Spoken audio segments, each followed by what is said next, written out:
Niyanig ng magnitude 4.7 na lindol ang Davao City. Dalawa ang sugatan ng bumagsak ang isang waiting shed. Mula sa Davao City, makibalita tayo kay Sheila Vergara Rubio. Sheila. Mark, naramdaman ang pagdinig na epekto ng magnitude 4.7 na lindol sa mga lugar sa Region 11 at 12. Naganap ang lindol kaninang alas 9:50 ng umaga. Sa lakas ng lindol, natumbang isang waiting shed sa labas ng Teodoro Palmahil Elementary School sa Quirino Avenue, Davao City. Sugatan ang dalawang babae na kinilalang sina Maria Teresa Pusta, 43 taong gulang, at Peyu, 67 taong gulang, matapos tamaan ng natumbang waiting shed. Naghihintay lang daw noon ang dalawa ng masasakyan. Ang mga estudyante sa mga paaralan, nagsilabasan mula sa kani-kanilang silid-aralan.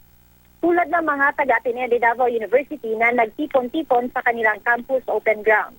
Gayon din ang mga estudyante ng San Vicente Elementary School at Manuel Rojas Elementary School. Ang mga empleyado ng Department of Agriculture Region 11 lumabas din. Ayon sa Office of Civil Defense Region 11, ang epicenter ng lindol ay nasa Davao City. Sa pinakaunang buletin na inilabas ng PHIVOLCS, naramdaman din ang pagyanig sa Monte Vista, Compostela Valley at Kinabawan City. Pasado alauna, kanina naman nakaranas ng aftershock ang Davao City. Nasa magnitude 2.9 ito. Dahil dito, nagsilabasan ulit ang mga estudyante at mga guro sa paaralan. Pero ilang estudyante na lang ang nagpaiwan dahil 75% umano ng mga estudyante sinundo na ng mga magulang kaninang umaga dahil sa takot. At din namang ininspeksyon ng DPWH 11 ang waiting shed na nasira.